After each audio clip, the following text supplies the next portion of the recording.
I asked in the Autistic Connections Facebook group, and we'll put a link if you want to join us over there. But I asked if people felt represented by her voice, by these traits. I asked other autistic people, like, is this you?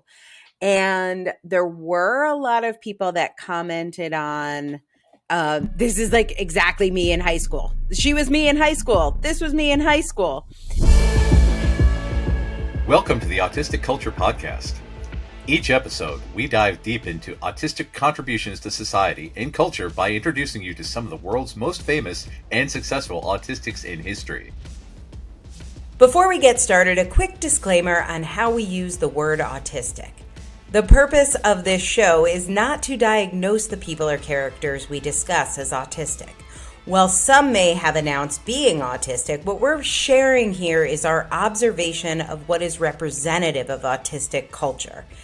It can sometimes be difficult for autistic people to celebrate our natural tendencies and traits due to the perception of autism as a disorder that needs to be fixed, a long history of damaging medical interventions to try and get us to fit in with mainstream culture, and protective masking skills many of us have developed to try to stay safe. Whether you are autistic or just love someone who is, your hosts Dr. Angela Loria, the linguistic autistic, and licensed psychological practitioner Matt Lowry welcome you to take this time to be fully immersed in the language, values, traditions, norms, and identity of Autistica. Episode 17. Wednesday is autistic? Well, hey, Matt, today's episode has a surprising question mark. I am calling it Wednesday is autistic. And we are going to chat about whether or not the new Addams Family spinoff Wednesday is an example of autistic culture and is part of our autistic culture. As we go into this, I have two questions for you. Number one, have you seen it? Number two, do you have an opinion on my question mark? I must confess, I have not seen it because I've been hearing from day one how incredibly autistic it is and how it's everything about it is autistic and how quirky and all the dance scene and everything. So my PDA has kicked in and I said, oh, I can't possibly watch that. And so you're like, I will demand avoid this. Exactly. Wait, you don't you have another acronym for PDA? Persistent demand avoidance. No, that's the real one.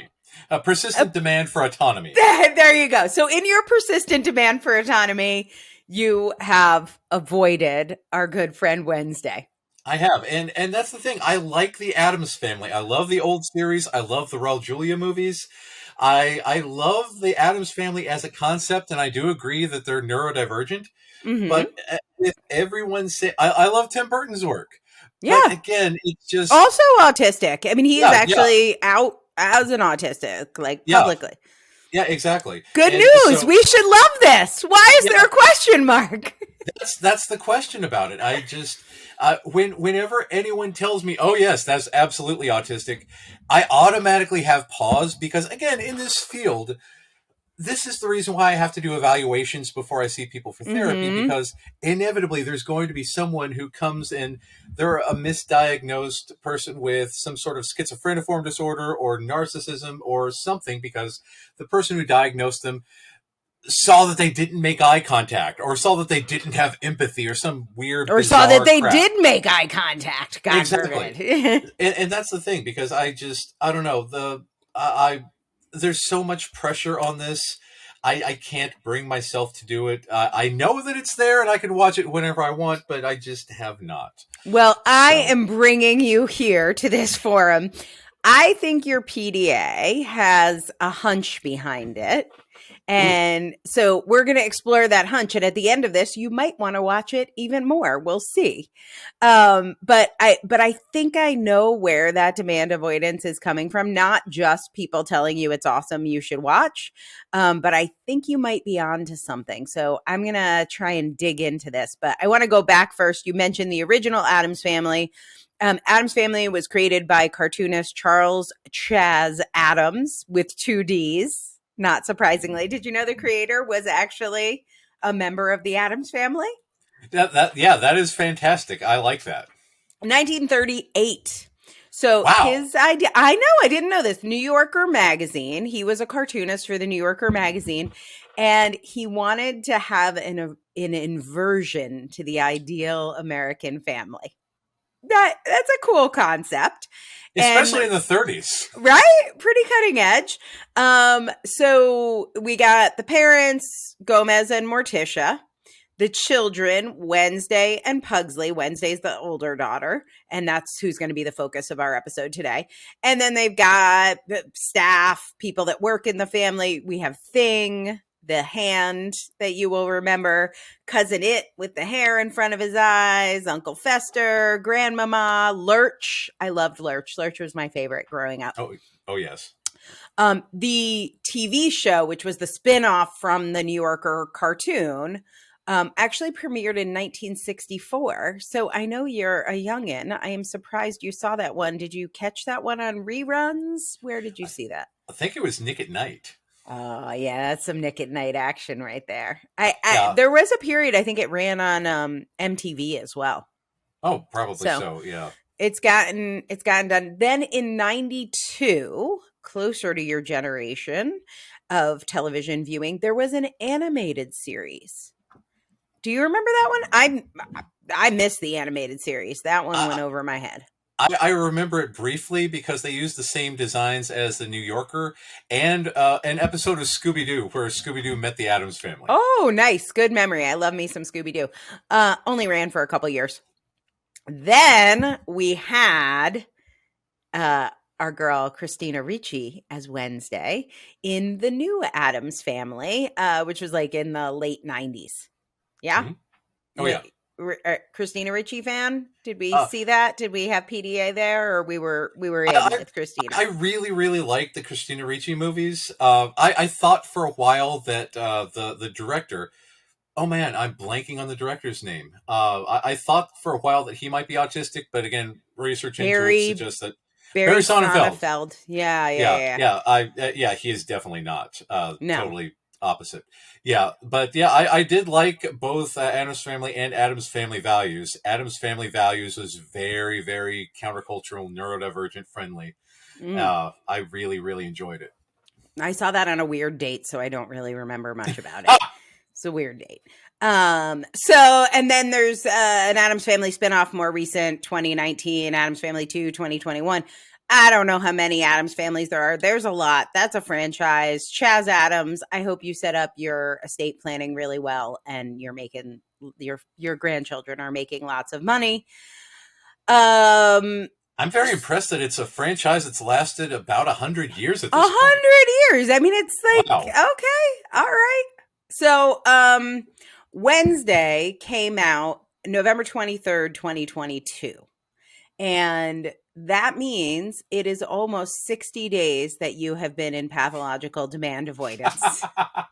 And I am with you because I am now going to admit I watched 2.5 episodes and I watched them this morning before recording this because it felt immoral to do this episode without watching it.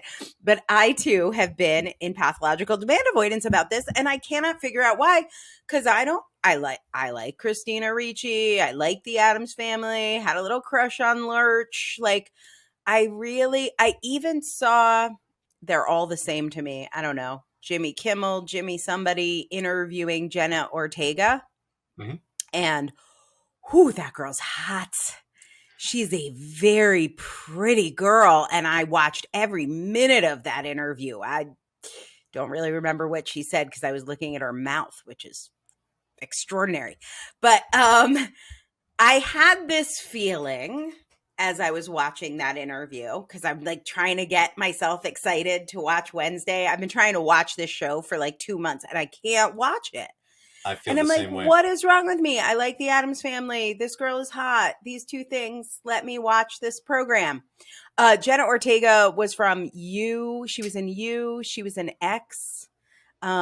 She's been just doing going stuff. by movies based on letters. Yeah, I guess so. No, it's YOU. So 3 letters. Okay, there. yeah. But she has also, you mentioned this, and this was on that Jimmy late night show. I can't remember which Jimmy. but she did this dance that went viral on TikTok as Wednesday, and people love it. And then in this interview, they show it. So they're interviewing her, and they're showing this dance, and they're talking about her craft as an actor. And there's nothing, maybe there's something wrong with this. I'm just going to observe this. As I am watching, I am like, this lovely woman is absolutely not autistic. Now, I don't even diagnose people professionally, and I certainly wasn't diagnosing her, but I was like, there's nothing about this that feels autistic to me. About her interview, about her, even about the way it's interesting. We did the Sherlock episode, and I watched a bunch of Benedict Cumberbatch interviews, and he was like, I am absolutely not playing this character autistic. Like, I know what autism is. I'm playing this motherfucker as a sociopath. And I'm like, okay, that's at least a choice. Yeah. She wasn't making a choice. She's not required to play it as autistic, but everyone's saying it's such an autistic character. And I'm watching this dance, and I'm watching her, and I'm like, okay, I'm not feeling like they cast an autistic in this role, which is worth noting because the director, producer, showrunner, maker, I don't know who he is, Tim Burton. We'll just go with Overlord. Overlord, for sure, is autistic. Yes. And so he, could have cast an autistic person, an out autistic person in the role. Might not have been as hot as Jenna Ortega. But he produced the show. He directed 4 of 8 episodes, and he does identify as autistic. And we should do a show on Tim Burton one day. I think Beetlejuice is like a great, like full-on autistic culture. But Wednesday, I did not know this until I was researching this episode, overtook Stranger Things as the most viewed show on Netflix. 341 million hours of watch time. That means it will be the only series this year to get a second season. Neat. It just got renewed, I think, this week. Oh, there you go. It did get a second season. And if there's 342 million hours of view time, this is not just autistic people watching it. Yeah, We got a big community of people that love this show. I will admit I am not one of them. Although I didn't hate it. It's a perfectly fine show. It's adequate. Yeah, no, it's cute. It's super cute. Cute. Okay, so there are a lot of autistic traits in the character of Wednesday. And I want you to talk about this because a lot of times people will see an autistic trait or see something they don't think is an autistic trait, and then they will try and diagnose people. And so a lot of people talk about Wednesday as autistic, and I think it's because of these traits. So here are some of the things we see in the show. There are scenes where she specifically comments on not liking physical touch. People are trying to hug her, and she is annoyed by this. Mm-hmm. She struggles to interpret emotions. Oh, and I have a really good quote. She actually says, it's not my fault I can't interpret your emotional Morse code, which I will say is been there, felt that. So I do like that. I relate to that. Thanks for listening to the Autistic Culture Podcast. We'll be right back. When autistic people find a special interest, they go deep and have a lot of knowledge, even if they don't have that formal education background to go with it. If you want to capture your spin in a book, check out Angela's work at differencepress.com, differencepress.com, and find out more about becoming an author and establishing your credibility with a book. A lot has been written about the filmmaking behind you don't see her blink. Yes. So they like edited out the blinks, and then there's something, and maybe you know about this, but it's like asynchronous blinking. Like when she blinks, it's not the right time. It's not when allistics would blink. What is the blinking thing? I think it has to do with dystonia, but yeah. So there's some whole blinking thing that they did to make her look autistic, or have this autistic trait. She has I don't think she has an autistic accent. I But don't either. I've I seen don't it. think it at No, all. no. But they keep saying she has a monotone voice. She's very deadpan. She's what I because again there are two kinds of autistic coded characters like that: the manic pixie dream girl trope and the deadpan pixie dream girl trope. And she falls into that with like April Ledgate from Parks and Rec, and Mm. yeah, the emotionless, the monotone speech. This is very much a Rain Man and Sheldon Cooper-esque sort of trope for autistic coding. So yeah. Yeah, but it's like every single time we see monotone, it doesn't mean like that person's autistic. Oh, they're monotone. Yeah. Oh, they don't make eye contact. Oh, like they're not check marks like that. Yeah. It very much better fits into one of Tim Burton's special interests is German Impressionist cinema, specifically like the Cabinet of Dr. Caligari. And again, everything in those films is clearly black and white. Again, our trope Mm. of black and white thinking. But that's the Mm. thing. Her monotone speech comes from that lack of color in speech, like whatever the roommate is, the blonde, colorful Enid, one. the Yeah, yeah, pixie. They're a yeah. Very, pixie. very much in contrast to the manic pixie dream girl trope. Yep. So, yeah, there you go. I love that you were on it. You're like, I haven't seen it, but what's her roommate's name?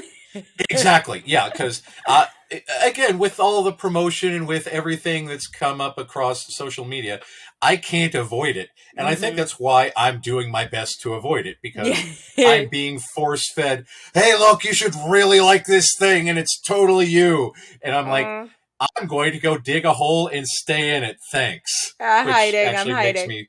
Which probably makes me relate more to Wednesday than I'd care to admit. But There anyway, you go. as you were saying. Oh, the irony. Yeah. Wednesday would not watch this show for sure. Exactly. I'll tell you that. Yeah. Okay. Last thing. I don't know, maybe not the last thing, but next thing.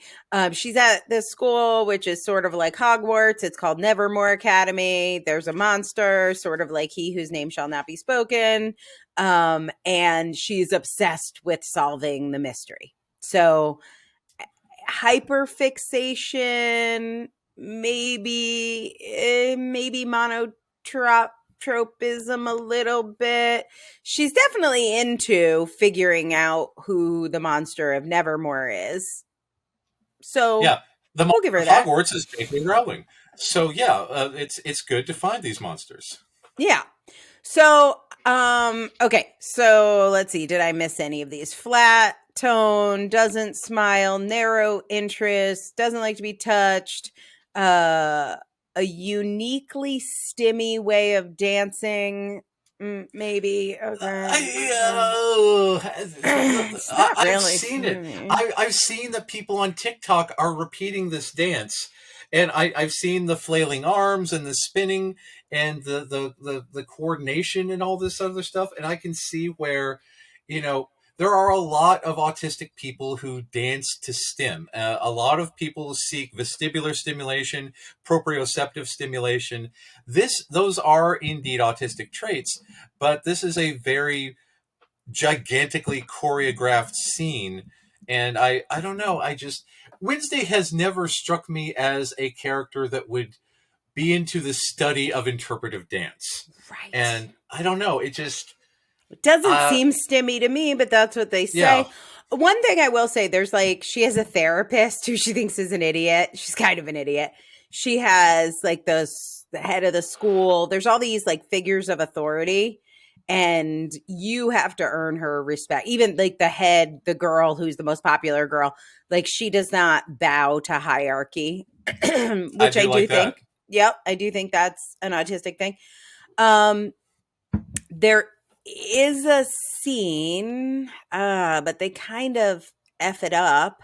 But there is a scene where she seems to imply she's asexual and aromantic, which is part of the LGBTQIA family. And we have a higher percentage of queer folks in that. So, okay, we got a little thing there.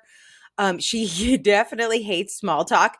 There's like a scene where she's fencing with the really pretty girl who's the most popular girl, and she tries to do small talk at the beginning, and she's like, "Can we just fence?" Like she's like, "I'm not doing the small talk BS." Um, so and she's super direct. Definitely doesn't care about fitting in. Trying to find this monster hide. So there's definitely some autistic traits in that cluster. So I want you to talk to like when you're doing a diagnosis, is there any time like one trait would make you say, yes, this person is autistic? Are you checking off traits? All the time. And so there's a lot more to being autistic than just the DSM, because the DSM is very much based on neurotypical observation of young white cisgender boys, and it doesn't take into account a lot of other presentations. And there's sometimes when somebody might not have a trait but have other traits, because this is again a spectrum thing. One of the biggest things that I notice is especially the autistic accent, autistic body language, autistic, because again, so neurotypical body language is very, very different from autistic body language. Autistic body language is a very, very stimmy, very much based on proprioceptive. For the people watching us on YouTube, you'll notice that I rock back and forth a lot. I move around, I sway. I'm very flowy like that. And even allistic people have a natural sort of flow to the body language. Traumatized autistic people tend to be on lockdown through the entire evaluation, because at some point someone has told them that they are wrong to move, so they put their body in a parking brake. And that is one thing that leads to burnout, because there's constant stress, constant performance issues, that kind of stuff. If someone does speak with the autistic accent, defined here as monotropic, as monotone, disjointed, pedantic speech with tangential conversation and difficulty modulating breathing as you speak, that's a thing. But again, let's say that you have an autistic actor portraying an autistic character, like I believe in Ghostbusters Afterlife, where it really seems like McKenna Grace is one of us, because that accent comes so naturally. And it's such a fantastic example. But Jenna Ortega, being an allistic actor, interpreting what may be explicitly coded in some version as autistic, it's not going to come across the same way. It's not going to come across even as, if Tim Burton is saying to her, like, now make your speech more pedantic. It seems like it's directed and she's doing it. Yeah, it's very forced. And the rhythm of autistic speech, for those listen, for instance, when I act neurotypical, I change my voice entirely. It's slow and it's smooth. And I pause at commas and at periods. And I go up and down to keep the interest of the listener. But when I talk autistically, I talk kind of fast, I'm talking flat, and I get a whole bunch of stuff out at once, and I have to breathe in those sense because I forget to breathe in words. And then other times I'm incredibly eloquent because I have a great vocabulary. Or you're in a flow. Yeah, exactly. And I might go off on tangents and talk about all the stuff that we talk about. But that's the thing. None of that is present here. It's just straight up deadpan, which is, again, sort of an in-jokey sort of thing to say, oh, look, here is a perfectly normal thing, and here is the contrast. Here is a perfectly normal thing, here is the contrast. And so again, I asked in the Autistic Connections Facebook group, and we'll put a link if you want to join us over there. But I asked if people felt represented by her voice, by these traits. I asked other autistic people, like, is this you? And there were a lot of people that commented on, this is like exactly me in high school. She was me in high school. This was me in high school. I remember thinking that about, did you ever see the Pixar, The Incredibles, and Violet? Oh, yeah. Violet is like the gothy older, and I remember thinking, oh my God, that was me in high school. So there is something that autistic people click with. Also, the other thing they commented was, I think this shows more about trauma, like a traumatized autistic person than an autistic person. So That's interesting. Lizzie King, who's one of the group members over there, they said, I love how her face is only expressive when she's genuinely delighted and she doesn't force it otherwise. My soul feels represented by her direct and exact speech. It's how I think, but not how I let myself speak because social consequences. She is delighted by having a mystery to solve, and I have the same reaction when there's a conundrum in my life. Neat. Yeah, I thought so too. Representation is good. And like, it's fun to see that was me in high school, or, there's a thing where she tells a story to Enid, who's her roommate, about I don't know, a guinea pig or some shit that she had, a pet that died. There was some pet trauma. Sorry. But she was obviously very connected to this pet and very traumatized by the way she lost the pet. And if you listen to the show, go ahead and put it in the comments. I forgot to remember, but I did watch the episode. And so that like trauma informs some of the decisions she's made, which for a lot of us and women can be better at this maybe than guys, but that is what Lizzie said, is like, oh, I don't let myself act this way because of social consequences. Ooh. For her, she went the other way. So like Wednesday is not masking. She's like kind of telling everyone to fuck off. Yeah. So Betsy, who is in the group, said, I felt so seen watching Wednesday. More than any other show or movie I have ever watched. I was Wednesday as a teen, and Enid, our pixie dream girl, was my mask. Watching their friendship and character growth was so cathartic for me. Like an 8-episode version of the years of work I've done to help my inner and outer self learn to love and appreciate each other. It's now one of my comfort shows to watch over and over, and I finally feel like someone gets me. That's fantastic. Right? See, I told you might want to watch it. So their representation is good. Like, representation means a lot. Somebody else in the group either said this, I could not track down the quote. Someone either said it, but I commented and then I couldn't find the original comment. So if it's you that I am not giving credit to for this, I apologize. I looked for it. But they said it's an allistic's view of an autistic. Ooh. And that hit me. So it's like, this is how allistics see autistic people. And that happens a lot in media because, it's again, you have like Sheldon Cooper and Rain Man, even though Rain Man wasn't autistic in real life, he was a savant, and that's a totally different thing. But you have the allistic gaze. Yeah. And that is a tricky thing because again, there's that whole weird and quirky thing, and we are often labeled as weird and quirky before we are formally diagnosed as autistic, if we are formally diagnosed, or before we find out that we are autistic through other means. But that's the thing about media, because autistic characters can only be as autistic as the creators. And when you have an allistic writer, an allistic director, an allistic actor, there's, even if the character specifically says, yes, I am autistic, that you can only go so far in authentic representation. That's why Chloe Hayden's representation on what is the show that she's on? Another high school, Heartland High. Another one that I have in my list that I need to watch. But again, everyone says, "Oh, hey, it's so great."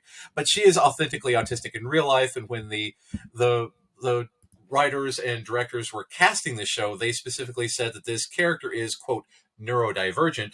And she said, well, I'm autistic in real life, so I'm going to bring that to the character. So the character became autistic in the show. So it's very, very authentic autistic representation. So the show, Everything's Gonna Be Okay, has a lot of authentic autistic representation. 2 of the actresses were hired specifically because they are autistic, playing autistic characters. And the lead guy, the guy who created the show, wanted to make a show about autistic characters. He is queer. He wanted to make a show about a queer dude with an autistic sister and an autistic best friend. And the more he went through this, the more he learned about it. He said, oh crap, I think I'm autistic. Then went and Huh. got tested, and it turns out that he's autistic. So, in retrospect, his character in the show is authentically autistic on the show, but not coded as autistic until the end. But in retrospect, he's always been coded as autistic, making it the most authentic representation of an autistic character ever, because he was just written as quirky originally, because he said, I'm a quirky dude. I'm going to play a quirky character. And they said, shit, I'm autistic. So then the show says, oh, hey, I'm going to go and get a diagnosis. In the show, his character gets a diagnosis. And the show, Right. the character becomes autistic out. And that's the way that this usually goes. So rather than a cluster of traits defining a character, like the social awkwardness, like the repetitive movements, like the stimming, the spins, all this other stuff, rather than taking a pathologized view of an autistic person, uh, making an autistic character, it's an autistic person as a character with all the richness that comes with being weird and quirky and avoidant and all having these relationship foibles and all this other stuff, which makes it a grand representation because, again, he wrote it. He's autistic. He didn't know he was autistic, but he wrote from his own Right. experiences, thus bringing an autistic experience to it. Yeah. So, So, okay, yeah. so what this brings up for me, because I'm a third generation Italian American, and I like to think about autistic culture like my Italian American heritage, my Italian American culture. And I was not invited to Christmas with my family this year, but Congratulations. yes, yeah, I know we're in the club. But I wanted to experience some Italian American culture. So, we went to an Italian restaurant. We Ooh. actually went to two, but we went to an Italian restaurant that was run by Eastern Europeans. And it was terrible Italian food. Now, listen, it's probably fine Italian food. You would probably like it. I don't know what bad Mexican food is, probably. But I was like, I know there is not an Italian American in that kitchen. I am eating this pasta, and I can tell you this is, and I know that as soon as I walk into an Italian restaurant, there was one on the corner near my office once, and it just wasn't run by Italians, lovely people who made Italian food. I'm just curious to see what German Italian food is. No, Ukrainian more like Italian Serbian. food. It's more like Serbian. Serbian Italian food. It's That's just fascinating. the spices are a little off. Like once I was in India, actually for my wedding in India, and there was I think like a Hyatt hotel, and on the top floor they had an Italian restaurant, and it was Italian food that tasted like Indian food. It was like, I don't know, a little garam masala in it or something. It was That's like mind blowing. it's A just like mistranslation of food. That's wonderful. they did all the things. Like it was semolina flour and pasta and tomatoes, and it just, I'm sure they even had a recipe up. Maybe it was my grandmother's recipe. It just didn't taste like Italian food. So then Wow. I was like bummed about this. That was our Christmas Eve meal. I was bummed about this. And so the next day we went to Pepe's Pizza, which is like famous Italian New Haven pizza. I grew up in Connecticut, and it was perfection. There were Italian people in that kitchen. I could fucking tell. And I've had lots of great pizza. I order Domino's, and I know they support pro-life things. I can't be perfect. I need pizza sometimes. I love all pizza, but I can tell when it's proper Italian American New Haven pizza. You probably can't. You didn't eat it from the time you were 2. Yeah, I have been eating Italian American. I know Italian American culture. And I'm watching Jenna Ortega on this Jimmy Kimmel show, whatever the hell it was. I'm watching this TikTok, and I'm like, this is not autistic culture. It's something. It's somebody performing autistic culture. Like there was the Ballo Italian restaurant at the Mohegan Sun Casino where I ate my Christmas Eve dinner. There were some people who were paying tribute to Italian American culture, but that is not Italian food, my friends. That is a tribute to Italian food. And I think Wednesday is a tribute to autistic culture, But the reason why I had my PDA reaction, and I don't want to speak for you, but maybe yours, is like, oh, this is a tribute to autistic culture by some well-meaning allistics, but can I either just have my grandmother's pasta or not? Like, I think I definitely agree with that assessment because again, I think that Tim Burton left to his own devices, something along the line of like Victor, his first ever short film, ooh, I don't know. very autistic coded. It was stop motion about narrated no Vincent sorry narrated by Vincent Price about essentially Tim Burton as a boy living his dark imagination, very autistic because again it was just him with Vincent Price narrating Yeah. and he controlled everything about this. So you are leading me to my next question, which Ooh, was, but Tim Burton is there. yeah, Why didn't he just fucking cast, why didn't he cast Chloe from Heartbreak High? Why didn't he cast somebody who is yes, autistic? thank you, yes. Yeah. What, why are we, and then I got the answer. Ooh, And it goes back to my first observation. That girl's hot. there you go. So I want to That talk. mystery has been solved. Mystery stuff. Like, he's got to put butts in seats. He's got to get, I mean, he got 3 million people. He wants a second season. He wants all the things you want if you're in business. And this girl is very conventionally attractive.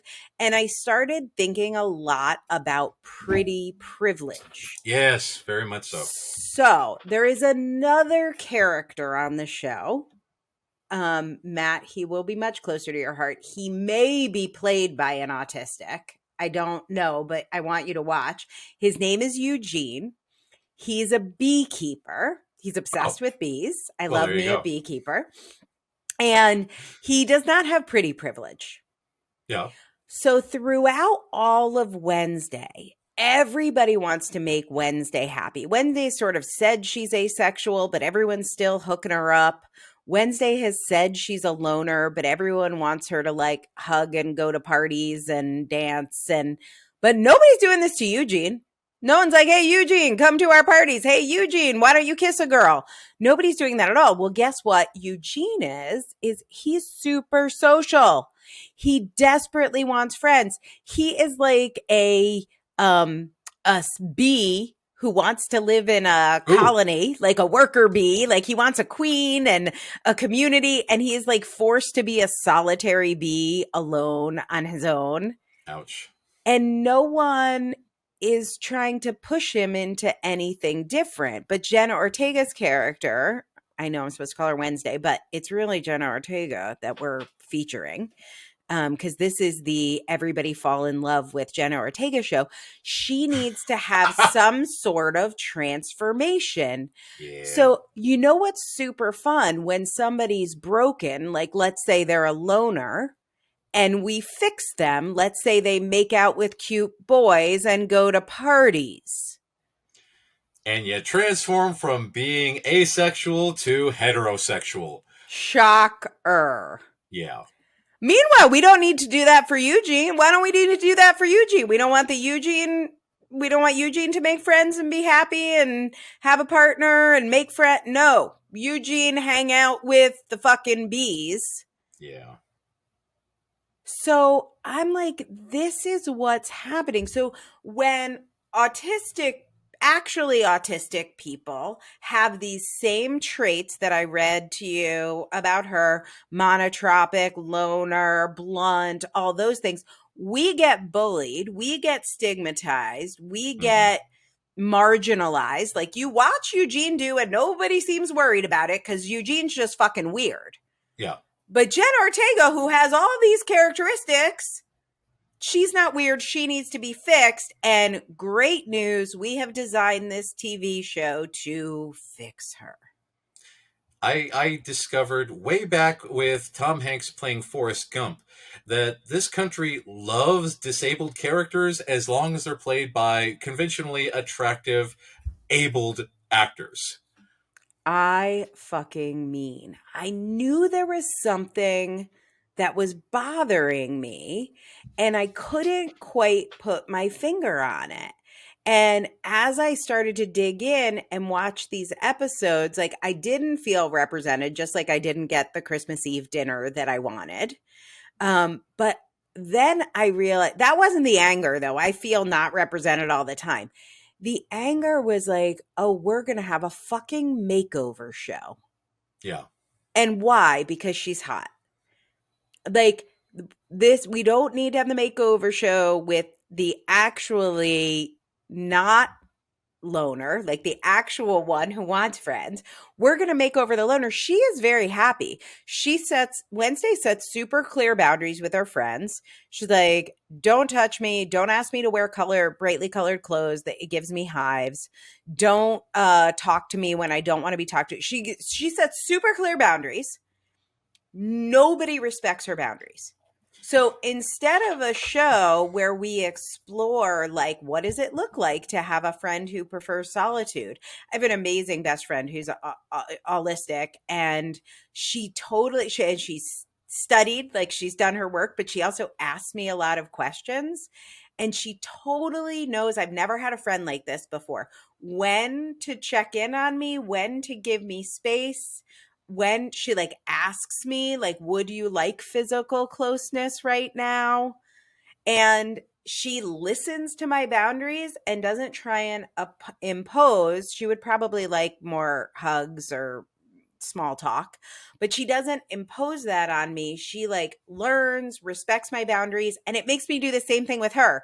I'll be like, am I supposed to hug you right now? What's the thing you want right now? What do we do? Yeah. And she's like, that would be nice. And then it's like so much easier for me to do because she's respecting my boundaries. Instead, it's a fucking makeover show where Enid is gonna like hook her up. There's like, she's already said she's asexual or aromantic or whatever, but that's all going to change because she is going to see the miracle of the allistic ways.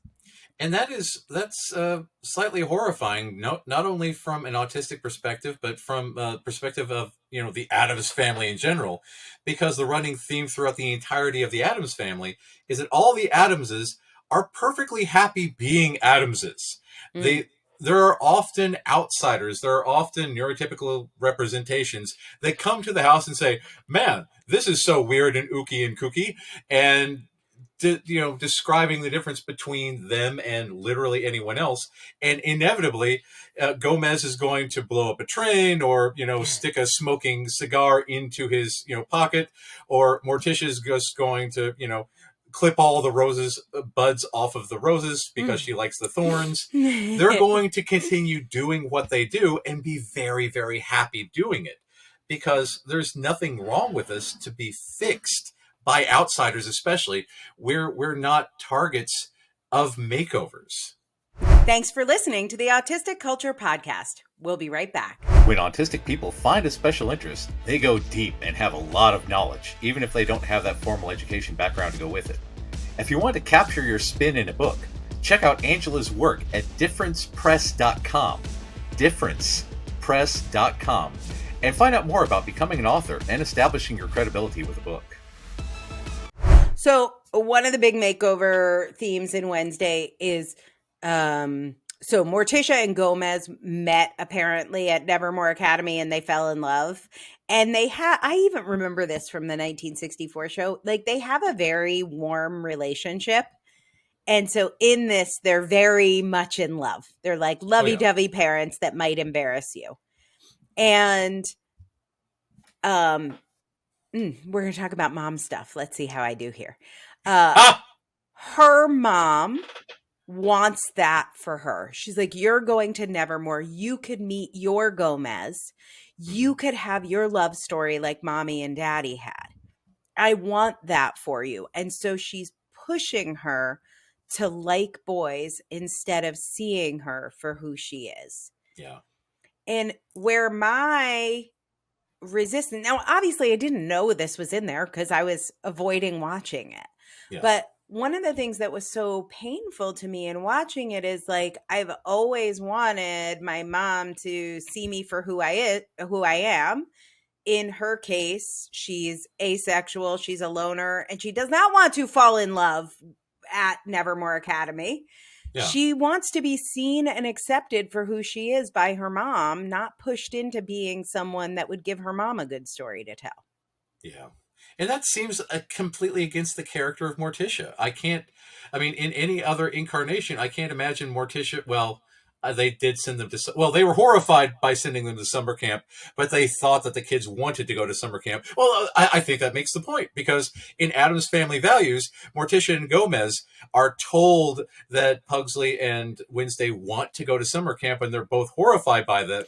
But they say, well, but if that's what they want, we shall We'll make it let them happen. do it. Maybe they're Exactly. summer camp people. We're not summer camp people. Yeah. And they go and visit the summer camp and try to be supportive and say, oh yes, the sun. And they're miserable the entire time, but they say, if this is what you want. And of course the kids say, this is not what we want. And they said, well, the note said that you would say this is not what you want, but we respect you as individuals, so we will give you what you want, because the whole subplot with Debbie. But anyway, but that's the thing. They explicitly make ways for the kids to be themselves without that judgment. Right. But did I mention Jenna Ortega's hot? Of course. We cannot waste that sort of youth and sexual vigor on an asexual person. It's Hollywood. That is tragic. That's incredibly unfortunate. And that promotes even more stuff about this, because there are a lot of neurotypical practitioners who won't diagnose a person as autistic if they want to be social, if they want friends, because for some reason they think that we are a monolith who are not traumatized by interacting with allistics, but we just do not want friends like Wednesday does. Right. So when someone who who is asexual, who is aromantic, voices up, if she was not conventionally attractive, I'm sure they would say, oh yeah, that's perfectly fine. If she had skin problems, or if she was overweight, or if she had spotty hair, or any other thing that made her less than physically attractive, I think that it would be accepted. But again, because of the conventional attractiveness of the actress, it becomes an imperative to get that girl hooked up. Yeah, that's gonna get people tuning into season 2. Will they or won't they?